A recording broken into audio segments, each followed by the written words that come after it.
That's the funny thing is it kind of sneaks up on you. I think I was 210 pounds at my most.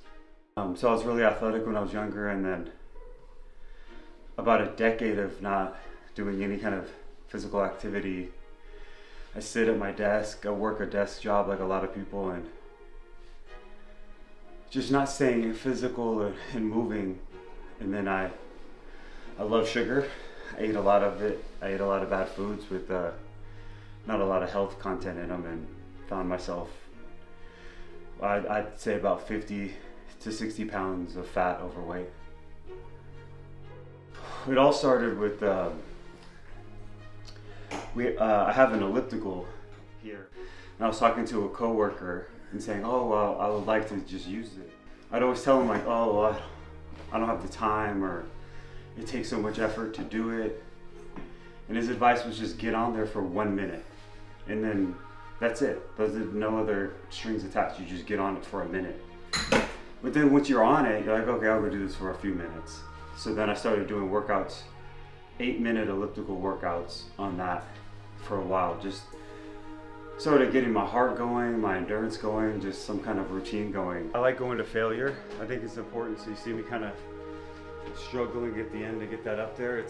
That's how you trigger the muscle to say, hey, you're not strong enough for what we need you to do. Next time I need you to be stronger, meaning it kicks off that process to build muscle.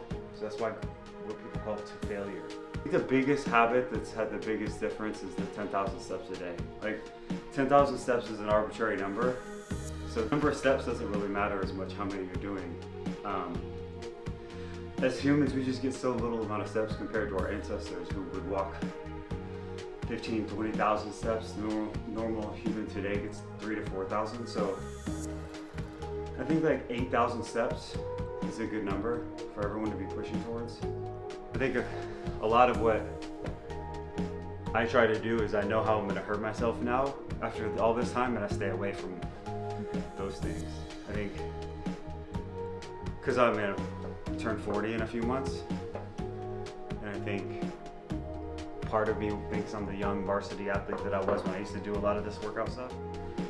With an older body, you just kind of have to listen to your body. You also have to obsess over form.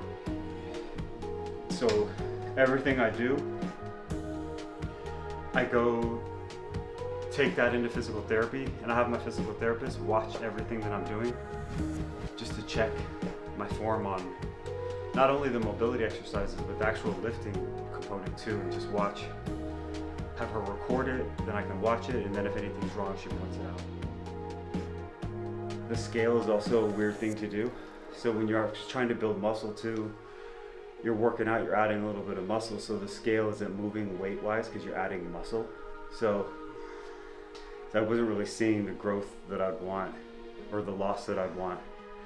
Especially at first, like the longer you've been out of working out, the longer it's gonna take for you to start seeing results. So if you've been out of shape for a decade like me, you can't just expect a month later after working out and doing some things to look like you'd want. I think it took maybe over a year for me to even see some of the good little types of results, and then a couple of years to where I'd actually be like proud of the way I looked. And I mean, we're coming on like 4 years now, if not more, of just dedicated every day, and still got a ways to go till I want, but I'm finally at a place where the habits I do are reflected in the way that I look and feel. And I think even you were like, how do you keep going when you don't see any results?